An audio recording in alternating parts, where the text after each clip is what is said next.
this is wonderful. They just do everything. It's probably how venture capitalists should feel always welcome. And we are happy that in the end of the day on a Saturday, you decided to join our conversation. And we'll do it with John, Matthias, and George in no particular order. So what we'll do, I'll ask each of you, and again, we can start from the middle, Matthias. Why don't you start? Thank you. So why don't you tell us? Take 2 minutes. That's good strategy. I always sit in the middle. Hi, so my name is Matthias. I'm originally German, and I came here in 1998, and we span out a fund from Bertelsmann, the largest media group in Europe. And really out of the experience of being a European-only team in the US and competing in the Silicon Valley market, we got the confidence to, over 4 generations of funds now, to build really a global platform. And today, with this latest generation of fund, which we closed last year, we operate in 6 different regions, which is Russia, Japan, China, Europe, the US, and most recently Brazil. And we operated with dedicated funds in these regions. So we have funds with also often local investors and then other institutional investors that go across. And we really like to look at it that we manage this with one global team. So we're about 35 investment professionals in these 6 different regions. Hi, I'm John Scull. I'm with Southern Cross Venture Partners. I kind of got into VC and investing accidentally. I was born and raised in Indonesia and Singapore, so I always kind of had an affinity to Southeast Asia and emerging markets. But came to Silicon Valley, joined Apple, was a CEO of 3 startups, just assumed I'd always be an entrepreneur and do that. And until one day a friend of mine who's Australian called me out of the blue and said, I'm in town and I just joined an Australian venture firm. And I'm like, okay, let's have coffee. Well, one thing led to another. I became their partner with that fund and did that for about 5 years. And then about 7 years ago, left with another partner there to start Southern Cross. So we focus on Australia. At least how we started was Australia entrepreneurs coming to the US, leveraging Silicon Valley. So we have an office in Sydney and an office here. We now have $450 million under management. We just did our 2nd fund last year in partnership with SoftBank China, which is arguably the top venture firm in China. So we've kind of migrated from being just in Australia to the US to now being an Asia Pac. In fact, some of our companies are heading towards Asia instead of coming here. So maybe during the Q&A or period, we can talk a little bit about our experience of what's happening in these emerging markets and how it's a little different than the startups I've done here in Silicon Valley. Hi, my name is George Yugras, and I'm Turkish. I'll admit it. Okay, we already know that. So I got into the venture business originally out of academia. I spent most of my life trying to become a physics professor, but that's a different story. Did McKinsey and helped them open up offices in a couple of different countries, including their first office in Turkey. And then I went to Apax Partners, which is a global fund, and we had a venture operation actually in Italy, Spain, Germany, UK, Brussels, and we opened up Japan during my tenure there, which was the first Japanese venture fund. My current fund is called ACM, Adams Capital, and we are mostly a North America-focused early-stage IT tech fund. Being kind of a long-tenured Turkish venture capitalist in the Valley, I get a lot of traffic from Turkey, obviously, so we're looking at doing some investments there. But mostly, I've been helping Turkish entrepreneurs coming over to Silicon Valley. Well, let us talk about emerging markets. I think Sasha should introduce herself. Oh, if you insist, I did it. I run the Russia Fund for Draper Fisher Johnson. So, Oh boy. and it does take a woman to run a bunch of investors in Moscow, that's right. You do have a lot of women working for you in Moscow, right? We do. Yeah, actually, you know why? Globally, actually. Exactly, right. We're not discussing that, though. What we are discussing, the differences between entrepreneurs in Silicon Valley and in all those exotic places we've just mentioned. Is there a difference? Or is it all the same? First, let's talk about entrepreneurs as like a profile of an entrepreneur. Anybody?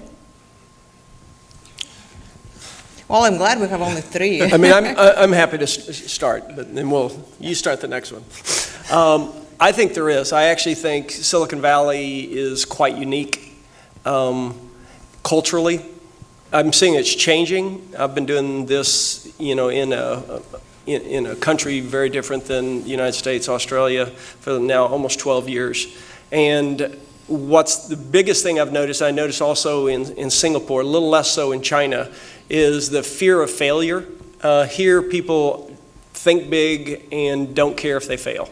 And I think that fundamentally is the biggest difference. Now, the new generation of entrepreneurs that I've seen in the last 3 to 5 years, the younger folks are much more inclined to take a risk and be less concerned about what people think about them compared to some of the guys that are a little bit older, the people that are a little bit older doing it. But that's probably the biggest difference, is fear of failure. What happens to people who fail? What are they so fearful of? Yes. Each country is different. In Australia, they have something called the tall poppy syndrome, where you don't want to stick out in the crowd, and failing is a black mark. Now, that's no different from, my family is originally from Oklahoma. It's no different than, in Oklahoma, it's the same way. So Silicon Valley is kind of unique in that it kind of fosters and encourages people to go for it. And if you fail, big deal. You tried, that's all that matters. Get up, get on with it. Let's see what you're going to do next time. I do agree with him. I think fundamentally it depends a little bit on the maturity of the market and on the examples that people see. And so that's what we're trying to do, is to really export the Silicon Valley venture model into these markets and deploy exactly what. And that would be my second question. So let's go back to entrepreneurs. Okay, we'll go back there. Yeah. But fundamentally, where I disagree, I do think there are fantastic and great entrepreneurs in all these countries. And I think the maturity of the ecosystem is different. Our strong belief is that while it may take a long time, these markets will mature, and I think they will produce incredible global entrepreneurs, and also, as a consequence, new global ideas that are born in these countries. Josh, you have an opinion, obviously. Being a Turk, if I don't have an opinion, they typically shoot me. First of all, if you fail in Turkey, you don't get to get married. That's typically what happens. Nobody lets their daughter or son marry a failure, so it just doesn't happen. What about entrepreneur? Would it be okay to marry an entrepreneur in general? Not currently. We're working on that. Actually, my next startup is going to be a match service for them. But that actually would be a good business. I think it might be. So in Turkey, there are 2 very distinct types of entrepreneurs. I call one of them kind of localizers, the other one's innovators. So the localizers are people who take something that worked elsewhere and localize it. And those guys or gals typically are not taking, in my opinion, as much of a risk, in the sense that they're just trying to localize it. There is a model that works, they're replicating it. It's more of an execution play. And those characteristics are well established right now. On the innovators, that's a much tougher road, where they're building a product for a global audience. And that's where a lot of the things that were talked about in the book Rainforest, which, by the way, I highly recommend to anybody interested in the topic, are brought up. For example, in Turkey, one of the things that's missing is trust. My country ranks amongst the bottom in the world in terms of mutual trust in the business setting. We're almost as bad as China. And let's not pick on countries not represented on this panel. Oh, that's true. We'll talk about Russia. What do you think? Yeah, it's fine. But what's interesting is, in the last 4 years or 5 years, I would say there are so many folks who've come back from Stanford and Berkeley and schools here, back to Turkey, and from companies here, that I'm seeing a fundamental change in the language of entrepreneurs. They're talking more like the way we talk in Silicon Valley. And I think linguistics is a good indicator of where this is going to go. So there are fantastic entrepreneurs there. I think the culture is definitely moving in the right direction. All 3 of you mentioned emerging markets versus mature markets. Can we separate, distinguish elements of mature markets, which so far are not all in place in emerging markets. What would you say would be the main elements of an entrepreneurial ecosystem which already exists in the mature market versus the emerging market? George. Okay. Oh, Jesus. 2 in a row. So I think the way I kind of see it is very simplistic. I think in a mature market, a few things are true. One, there's a critical mass of successful entrepreneurs that you can point to. Number two, there is a legal and financial system that actually works, is predictable, with predictable outcomes, that implies in terms of deal structures, exit opportunities, liquidity, how exits are structured, it's well understood, and there is a track record of those things work. And then the third piece is, in terms of a roadmap of how you build a company, like in Silicon Valley, if you're building a packaged goods distribution company for e-commerce, marketing, sales, you know what the steps are in building, that those steps are pretty well established. That to me defines kind of a mature ecosystem. Mm-hmm. Any other elements we can add to it?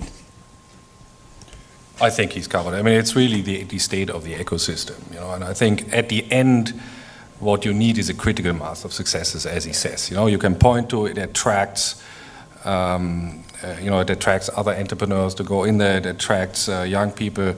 I just come back from Brazil. Instead of going to government, a couple of years ago, people would go into government after graduating from the best schools.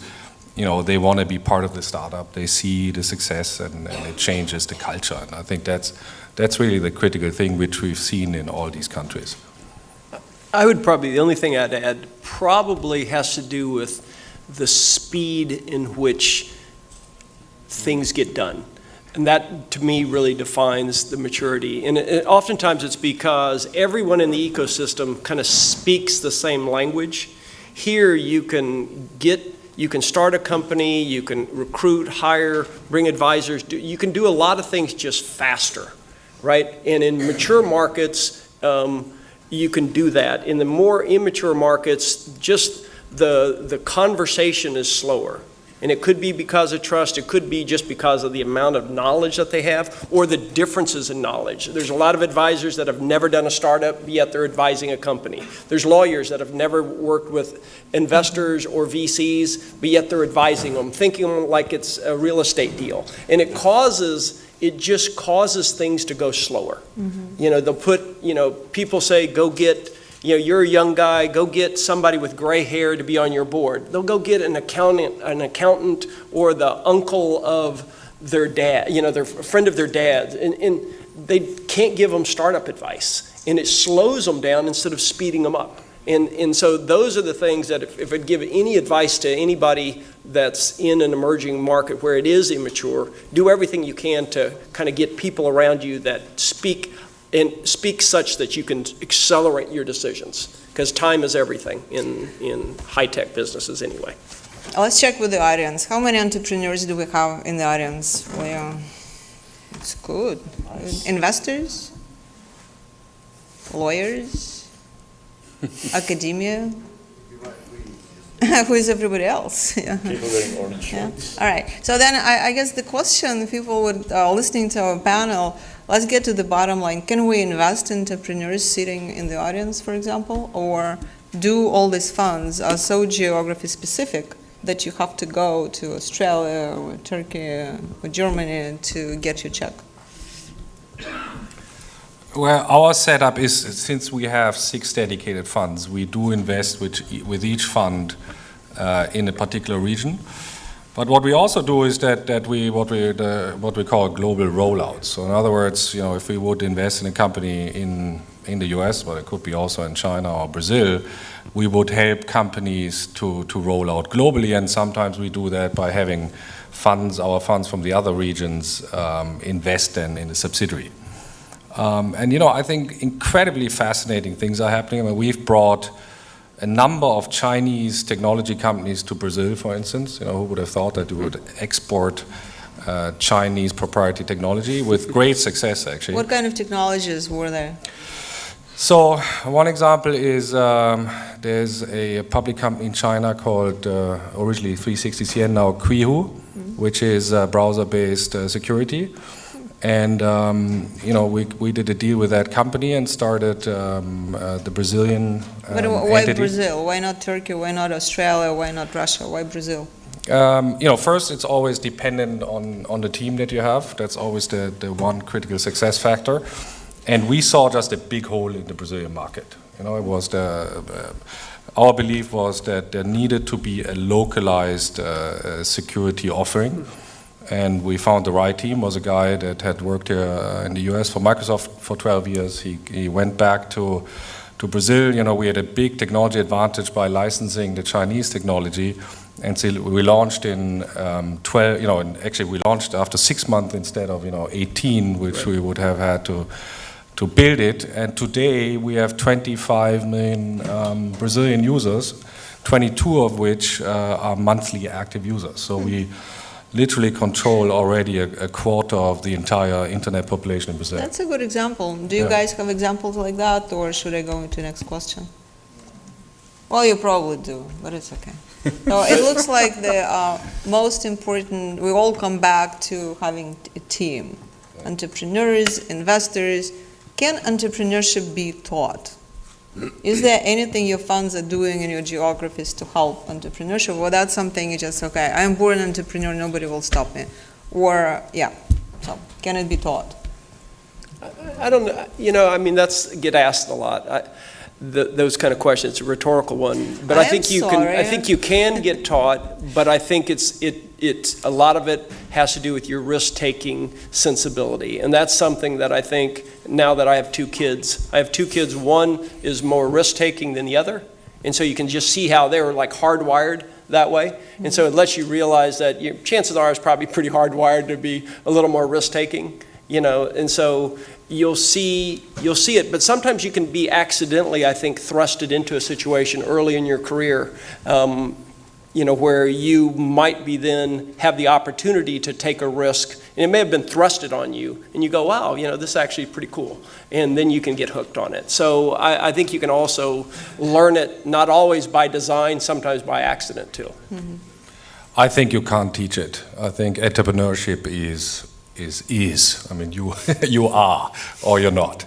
I think what you can do is that you can support an entrepreneur, who's a first-time entrepreneur in an immature ecosystem. You can support him incredibly, I think, by building a network of advisors, by being a real partner to him, by helping him hire, by helping him through difficult times, giving him time. So those are the things we're trying to do. I will say there's one example which I always find odd, but it seemed to have worked to some extent. There are these German brothers, the Sommer brothers in Germany, that have built a structure which is called Rocket Internet, which is essentially it's really a gigantic copy machine. And so essentially they take ideas globally and then they have hundreds of engineers in Berlin, Germany, and then they copy this model. And what they do, they actually take not real entrepreneurs, but they take young guys that come from McKinsey or from a university and they put it into these companies and they almost give them a blueprint of how to run companies, how to do marketing and all these different things very aggressively. And I will say they've had some success with that. I don't think it's ultimately the same. Actually, we have invested with them and they made us a lot of money. I don't think it's ultimately sustainable, but it's a very interesting model to watch. But they seem to have an iterative process, right? They also burn through a lot of people. They do, yeah. Some they people just left. They just No, abandoned. for sure. Yeah. So it actually works pretty good. Yeah. Because Depends. as long as people can tolerate, Depends, as long as people can tolerate it, right? Without going too deep, they just abandoned Turkey. Yeah. And I think they left a trail of damage Of behind damage them. everywhere. What kind of damage? I don't know. I'm not going to go into it. Come on, we're all family here. I think I agree that you cannot teach entrepreneurship. I think you can provide them with an ecosystem. In Turkey, the big problem is the ecosystem was built to actually destroy entrepreneurship. Turkish economy is very much driven by small businesses, just like in India. And those businesses are typically self-funded or funded by friends and family. So that culture exists. But for whatever reason, if it's somebody young taking a risk, the culture was built to destroy it. And the advantage of some of these countries for entrepreneurs actually is you can use the system to your advantage. I'm going to give you just a quick example. We had the Turkish president and the economic minister visited the Silicon Valley a few years ago. And they came to my office. We had a conversation about why can't we create Silicon Valley? How do we do this in Turkey? And of course, they're politicians, and they want a quick fix, right? They want a blueprint. You open these 2 centers, blah, blah, blah. And I said, no, it's not going to work. Here's what you guys need to do is you need to change the tax code. You need to enable stock options. You need to reduce, implement something as simple as D&O insurance. We went through the list. 1 year later, these guys passed a law that include more than half of what we discussed in my office. And then they came back to Silicon Valley and they asked, did we do the right thing? We're talking about an economy that's number 15 in GDP in the world. It's grown by 3x in 10 years. And the president of the country is concerned to make sure that they're replicating at least the ecosystem we have in Silicon Valley. Something good is going to come out of this. Right? Yeah, they won't replicate Silicon Valley, but obviously they will contribute to building Right. innovation. At least they will ecosystem. stop crushing Yeah, the absolutely. entrepreneurs under. Let me check for questions in the audience. Do we have questions? Think of questions. I'll get back to you. I'll call. You? Okay, you go ahead. Do we have a microphone? Especially questions for Sasha about Russia. All entrepreneurs come to Silicon Valley for funding, but we actually found out the investors, you guys, none of you really want to invest outside of Silicon Valley. So are we coming to the right place? Okay, that's the questions. Do we want to invest outside Silicon Valley and actually go to any place in particular or any place My outside? hometown, Hong Kong. Hong Kong. All right. How about Hong Have you Kong? opened an office yet?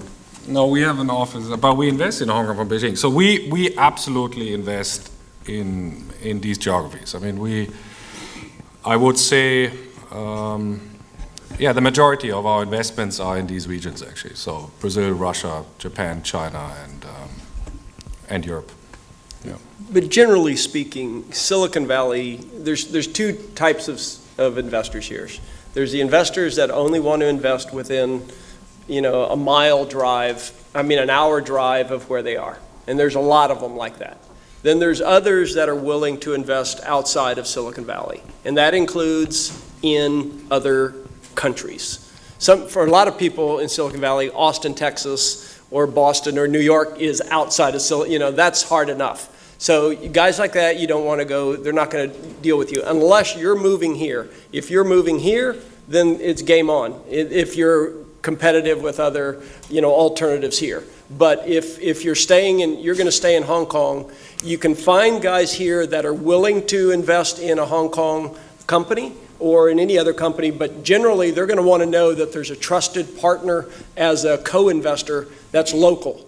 If they're not going to be there all the time, traveling, then they're going to want to know that there is a partner there. And so they'll try to connect you up with somebody, and maybe you already have somebody that's a local partner that's tying them with a guy here to get the bridge of both local Hong Kong and Silicon Valley. We've found that in our case, given Australia and the U.S. or Australia and Asia, that it's been really good to do it that way. Yeah.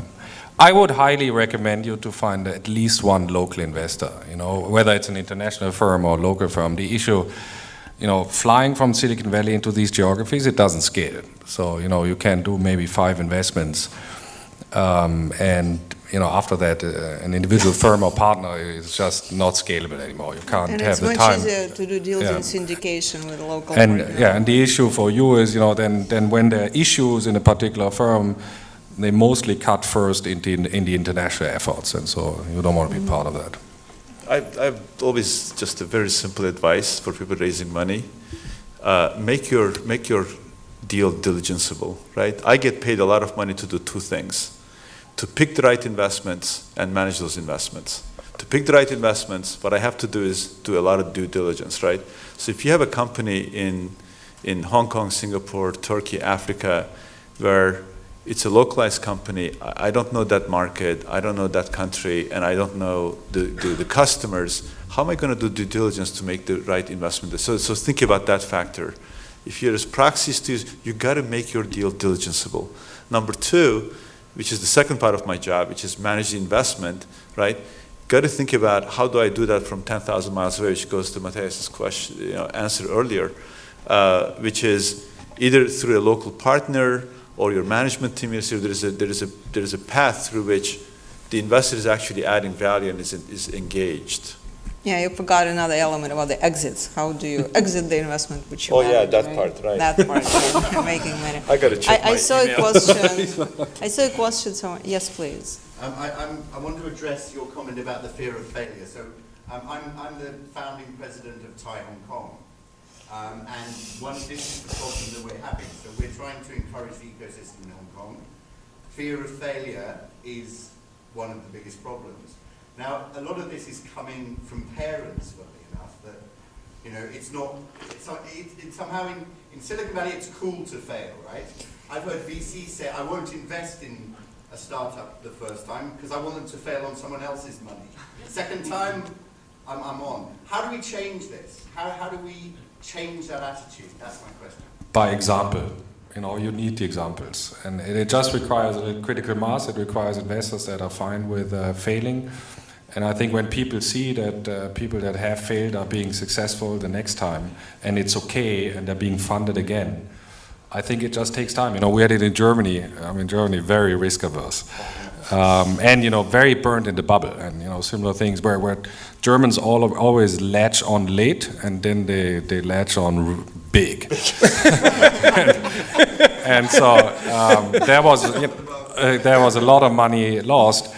And it takes time. It takes a long time to gain trust. Failure is also different, and somebody failed and can explain to you why, then it's fine. There are people who just fail, right?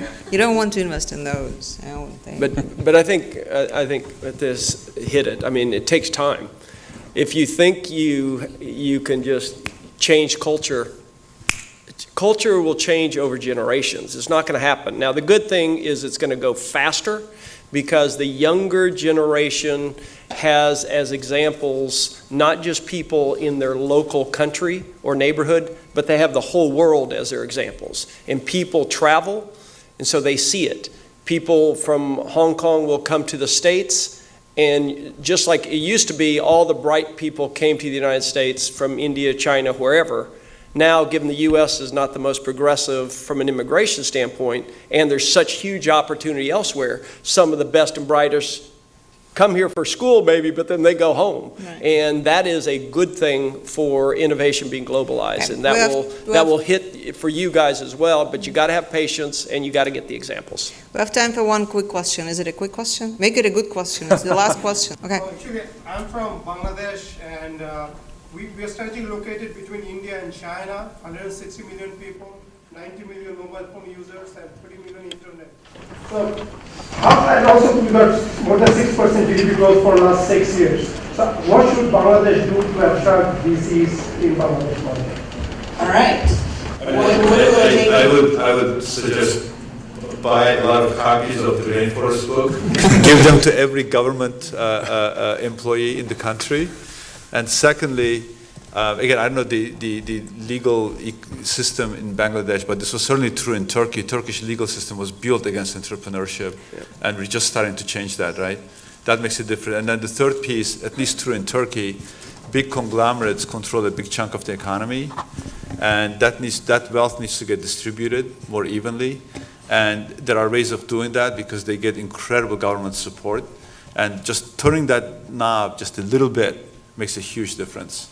Or come up with something which will make the world pay attention. And once you bring something and say, yes, it was designed, made, produced in Bangladesh, and that's how you get yourself on the map. There's one other piece here that we didn't talk about that I think is extremely important, and I don't want to turn into a social responsibility thing, but we actually have an amazing amount of power, especially being in Silicon Valley, when we go to these emerging economies. They all want this. Every president in the nation, in the world, has come through. Either they come visit Plug and Play or they come and visit Stanford. They all want us to be involved in their countries. And we have a tremendous amount of power in actually changing legislation. We have the ability to influence certain issues. I mean, I will just say one piece. Today's journal has an article about women's rights in India. I mean, it's embarrassing what was in that article I read today. And we face the same things in Turkey. And I will tell you that US business people and investors, when they go to Turkey, they make a big deal about women's rights in Turkey. Every time we talk to government officials.